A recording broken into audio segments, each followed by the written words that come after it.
Ramsey Campbell is an English horror fiction writer, editor and critic who has been writing for well over 50 years. Two of his novels have been filmed, both for non-English speaking markets. Since he first came to prominence in the mid-1960s, critics have cited Campbell as one of the leading writers in his field. T.E.D. Klein has written that Campbell reigns supreme in the field today, and Robert Harji has described him as perhaps the finest living exponent of the British weird fiction tradition, while S.T. Joshi stated, "Future generations will regard him as the leading horror writer of our generation, every bit the equal of Lovecraft to Blackwood." Overview: Early life and work. Campbell was born in Liverpool, England, to Alexander Ramsey and Nora Campbell. He was educated by Christian brothers at St Edward's College, Liverpool. Campbell's childhood and adolescence were marked by the rift between his parents, who became estranged shortly after his birth. Campbell's father became a shadowy presence, more often heard than seen. Campbell states, "I didn't see my father face to face for nearly 20 years, and that was when he was dying." Years later, Campbell's mother degenerated into paranoia and schizophrenia, rendering his own life a living hell, an experience he has discussed in detail in the introduction and afterward to the restored text of The Face That Must Die. Other autobiographical pieces regarding Campbell's life are available in Section V on Ramsey Campbell in his essay collection Ramsey Campbell. Probably 30 years of essays and articles. Campbell's mother wrote a great deal, novel after novel, but was largely unpublished aside from a handful of short stories in writers' magazines.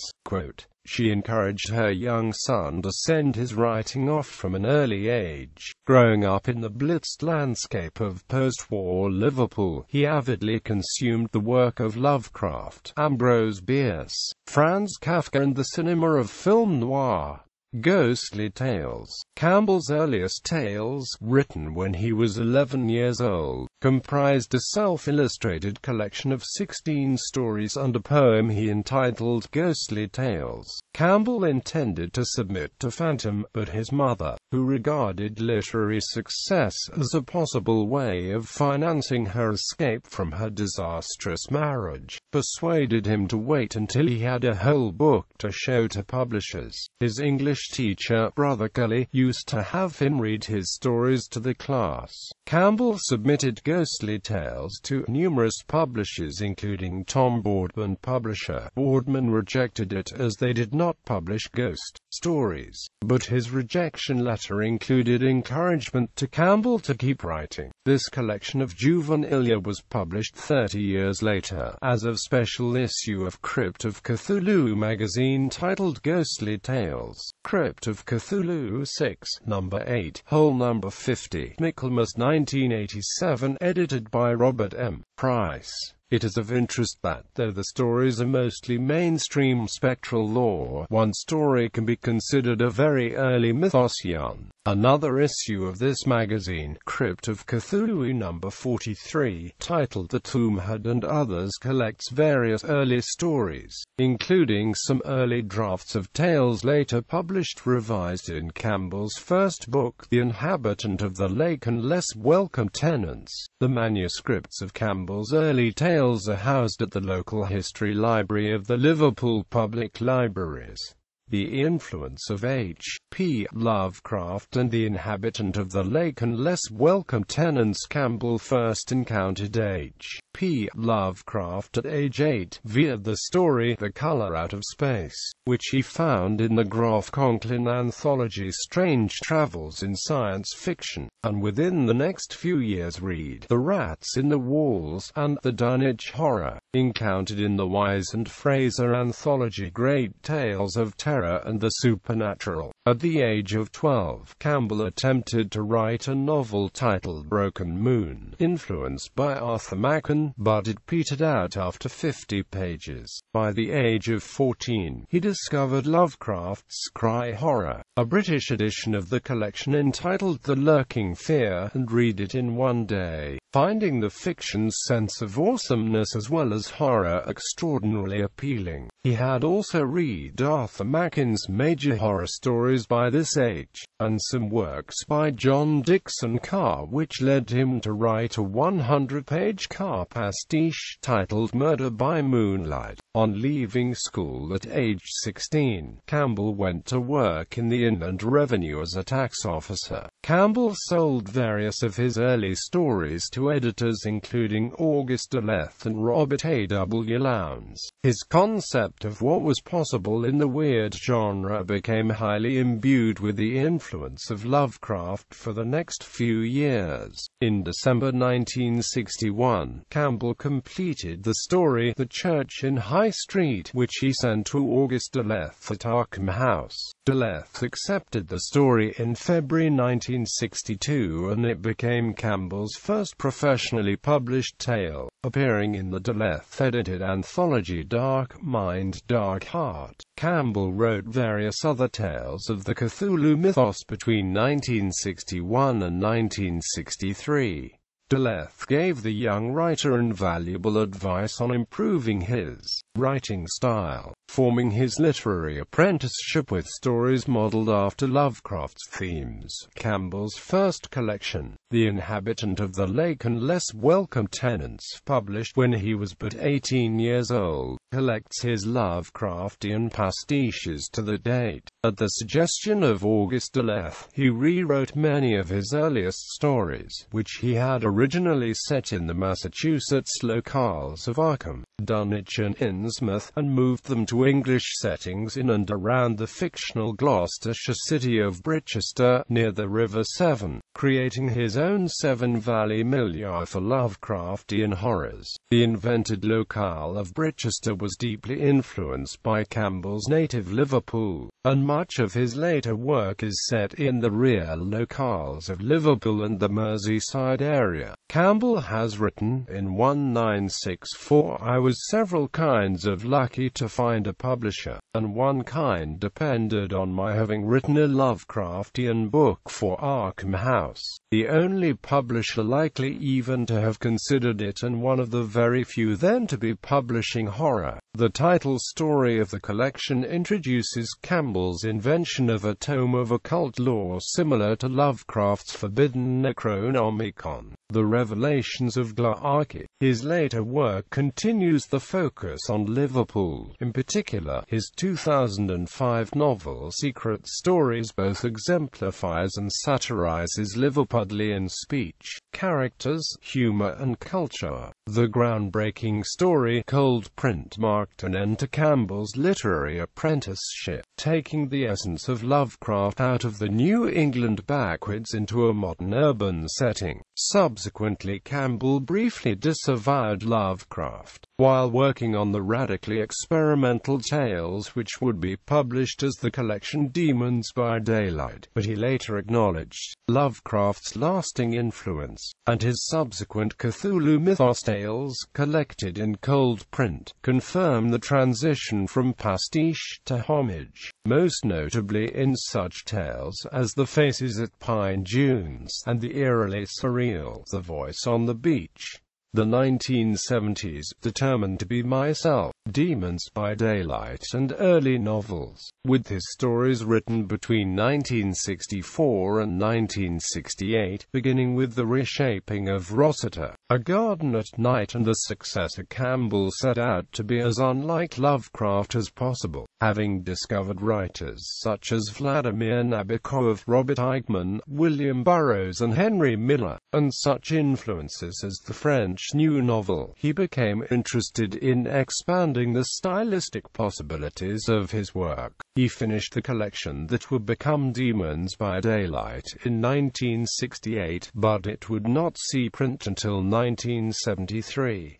Meanwhile, from 1969 to 1973, he continued to write short stories in which he gradually developed his own voice and themes and left the influence of Lovecraft far behind. Campbell worked in the Liverpool Public Libraries as a library assistant and was acting librarian in charge. In 1969, he had written Lovecraft in Retrospect, a violent diatribe against Lovecraft for the fanzine Shadow, condemning work outright. Quote, however, in his 1985 book Cold Print, which collects his Lovecraftian stories, Campbell disavowed the opinions expressed in the article, stating, "I believe Lovecraft is one of the most important writers in the field, and the first book of Lovecraft's I read made me into a writer." Around 1970, Campbell stopped using his first initial, J, on his work, though a few stories earlier than this appeared as by Ramsey Campbell, and a few after still saw print as by J. Ramsey Campbell. Campbell later legally changed his name to remove the John. After working 4 years in the tax office and 7 years in public libraries, by 1973, Campbell became a full-time writer, encouraged by the issuance by Arkham House of his second collection, Demons by Daylight. Demons by Daylight includes the Franklin paragraphs, which uses Lovecraft's documentary narrative technique without slipping into parody of his writing style. Other tales, such as The End of a Summer's Day and Concussion, show the emergence of Campbell's highly distinctive mature style, of which S.T. Joshi has written. Certainly much of the power of his work derives purely from his prose style, one of the most fluid, dense and evocative in all modern literature. His eye for the details and resonances of even the most mundane objects, and his ability to express them crisply and almost prose-poetically, give to his work at once a clarity and a dreamlike nebulousness that is difficult to describe but easy to sense. The book's appearance induced T.E. declined to write an extensive and highly positive review. Ramsey Campbell, An Appreciation in Nighttale Ops magazine, and critic S.T. Joshi has stated that its elusiveness of narration, careful, at times even obsessive focusing on the fleeting sensations and psychological processes of characters, an aggressively modern setting that allows commentary on social, cultural and political issues, all conjoined to make Demons by Daylight perhaps the most important book of horror fiction since Lovecraft's The Outsider and others. Campbell has written that, having completed Demons by Daylight in 1968, I felt directionless, and it shows in quite a few of the subsequent tales. Quote, he read only 4 tales in 1970, and 5 stories in 1971. He has written that retrospect demonstrates how untimely my decision was. Kirby Macaulay, now my agent, had to tell me that the market for short horror stories was very limited. My solution was to lurch into science fiction as best I could. Little of it sold. Many of the science fiction tales are collected and inconsequential tales. He also read the novella Medusa and the short story Slow, but has stated that his science fiction tried to deal with themes too consciously, I feel, outside the world of horror. He wrote a series of fantasy stories starring Raya the Swordsman, who battles enemies on an alien world called Tond. Initially published in various anthologies, these stories were finally gathered in the collection Far Away and Amp Never. In 1976 he completed 3 of Robert E. Howard's unfinished Solomon Kane stories, Hawk of Basti, The Castle of the Devil and The Children of the Shower. By the time Arkham House published his second hardcover collection of horror stories, The Height of the Scream, he was beginning to be seen as one of the major modern writers of horror. 1976 also saw the publication of Campbell's first novel, The Doll Who Ate His Mother, which immediately drew acclaim from figures such as Fritz Leiber and T.E.D. decline. In This and the Face That Must Die, Campbell began to fully explore the enigma of evil, touching on the psychological themes of possession, madness and alienation which feature in many of his subsequent novels.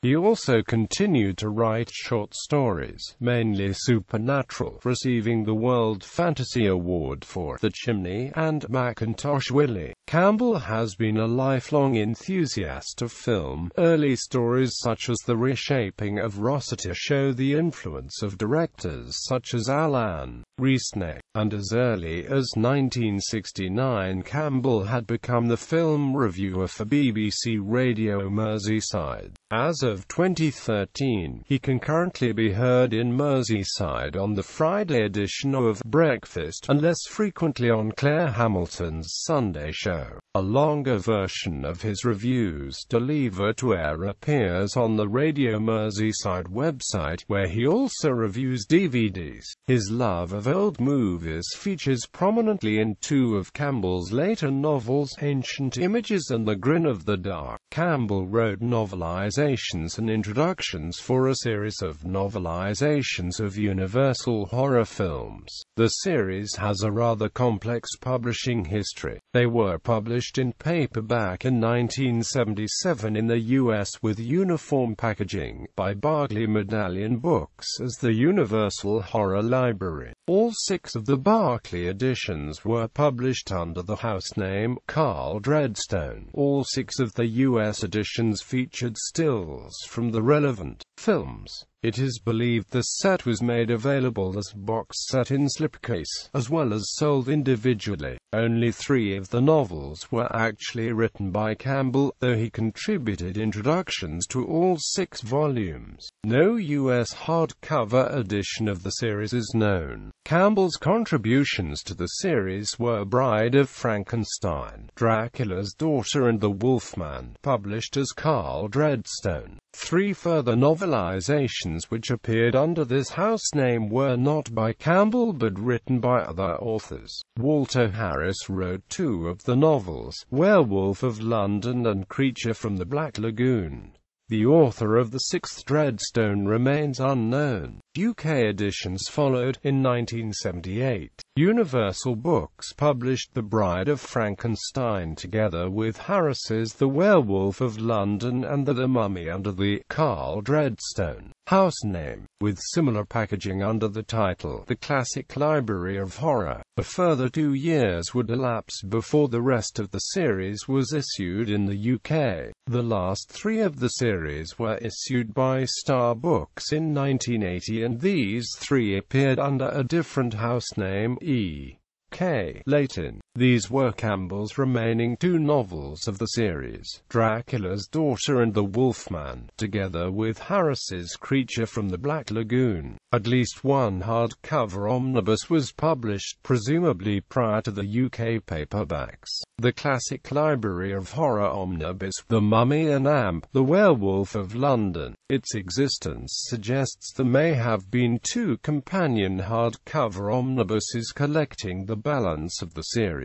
but their issuance is uncertain. All 6 of the UK paperbacks and the hardcover omnibus omitted the film stills which appeared in the original US editions. 1979 saw the publication of the non-supernatural thriller The Face That Must Die, the story of a homophobic serial killer told largely from the killer's point of view. Initially considered by numerous publishers, including Campbell's British publisher Thomas Tessier at Millington Books, as too grim to publish, it is considered by many critics to be one of Campbell's finest works. The novel was cut by Star Books, who first issued it in a paperback edition in 1979. It was not issued complete until the US Screen Press edition of 1983. Subsequently, Campbell has published numerous novels and collections. Many of his most popular stories can be found in the 1993 collection Alone with the Horrors. the 1980s, The Parasite to Ancient Images. Campbell became even more prolific during the 1980s, issuing no less than 8 novels and 3 short story collections. He has written that after moving away from Lovecraft's influence he was determined to sound like myself, but also that the Chicago and San Francisco tales of Fritz Leiber were now my models in various ways. I wanted to achieve that sense of supernatural terror which derives from the everyday urban landscape rather than invading it, and I greatly admired, still do, how Fritz wrote thoroughly contemporary weird tales which were nevertheless rooted in the best traditions of the field, and which drew some of the strength from uniting British and American influences. Campbell's supernatural horror novels of this period include Incarnate, in which the boundaries between dream and reality are gradually broken down, and Midnight Sun, in which an alien entity apparently seeks entry to the world through the mind of a children's writer. In its fusion of horror with awe, Midnight Sun shows the influence of Algernon Blackwood and Arthur Machen as well as Lovecraft. In the early 1980s, Campbell had crossed paths a number of times in Liverpool at cinemas and various parties with a young Liverpool writer named Clive Barker, who had been working around London as a playwright. Barker asked Campbell if he knew any markets for short stories and eventually asked him to look over a soon-to-be-published manuscript and the contract he had been offered for it. Campbell says, "My jaw dropped when I looked at the manuscript. It turned out to be the Books of Blood." Campbell wrote the introduction to the first edition. The 1990s Midnight Sun to The Last Voice They Hear. The 1990s again saw Campbell publish 8 novels, though in the second half of this decade he moved away from traditional horror to explore crime and tales of social alienation with novels such as The Last Voice They Hear. A sympathetic serial murderer appears in the black comedy The Count of 11, which displays Campbell's gift for wordplay, and which the author has said is disturbing, because it doesn't stop being funny when you think it should. Other non-supernatural novels, such as The One Safe Place, use a highly charged thriller narrative to examine social problems such as the deprivation and abuse of children. 4 of this decade's novels won major awards for Best Novel. In this decade, Campbell issued no less than 4 short story collections, beginning with the 30-year career retrospective Alone with the Horrors, the great short fiction of Ramsey Campbell 1961–1991, published by Campbell's original publisher, Arkham House.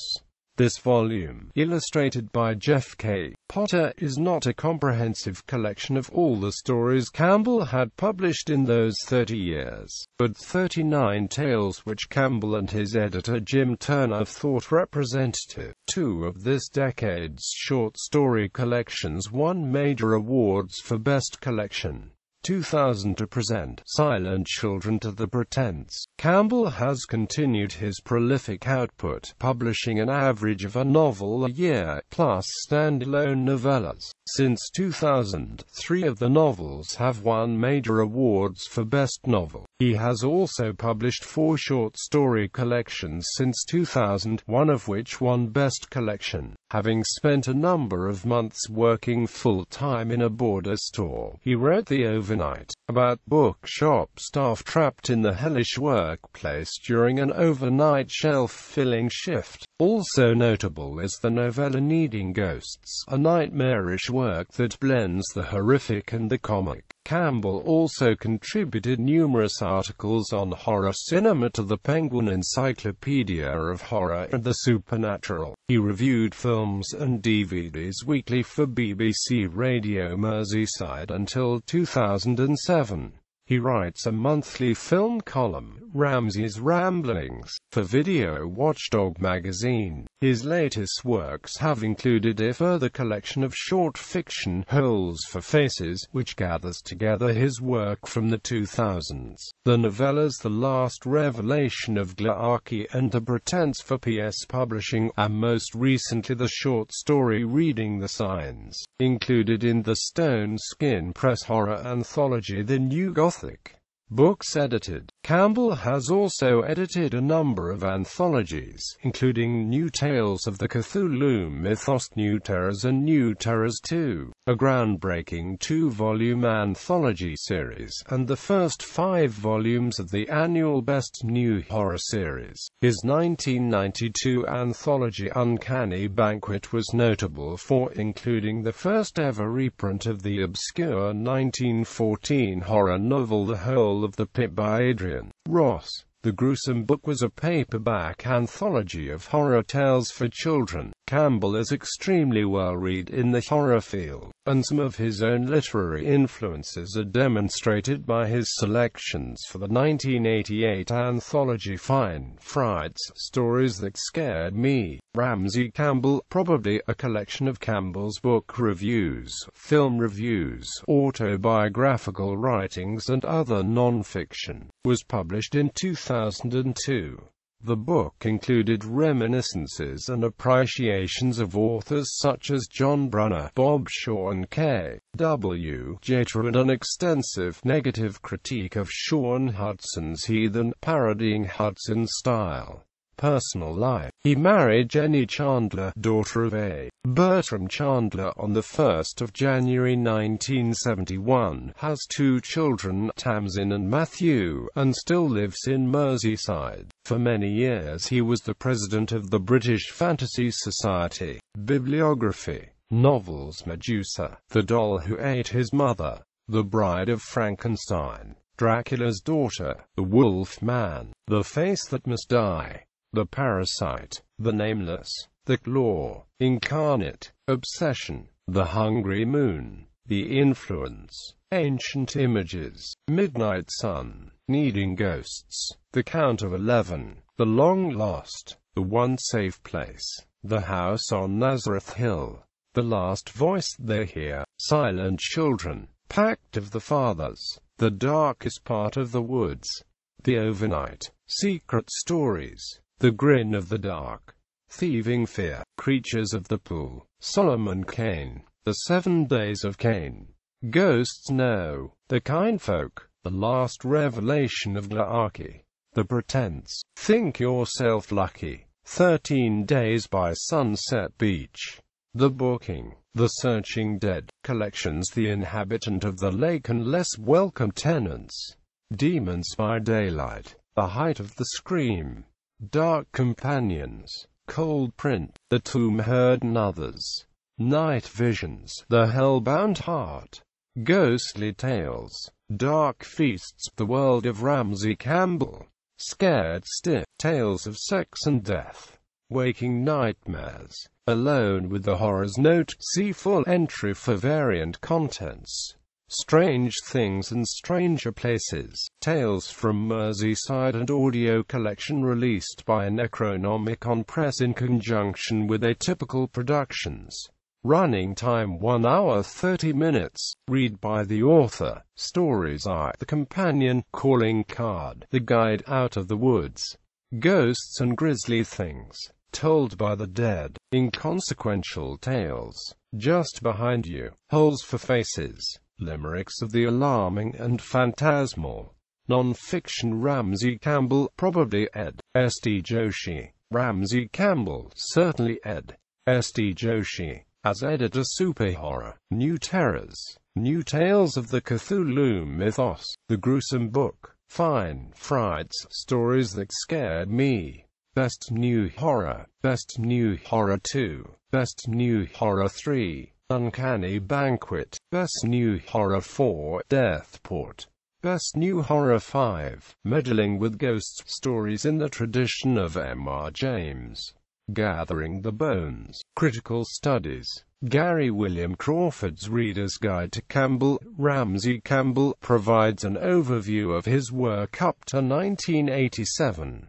S.D. Josh's The Modern Weird Tale includes an extensive critical analysis of Campbell's work. S.D. Josh's Classics and Contemporaries includes an essay on Campbell's later work. S.D. Josh's Ramsey Campbell and Modern Horror Fiction is a full-length critical study of Campbell's output. S.D. Joshi The Count of 30 contains critical appreciations by various authors and a long interview with Campbell himself. Menegoldo, Giles. Gothic Convention and Modernity and John Ramsey Campbell's Short Fiction. Invicta Sage and Alan Lloyd Smith 9 eds. Modern Gothic. A Reader. Manchester and NY. Manchester University Press. 1996. pp. 189-97.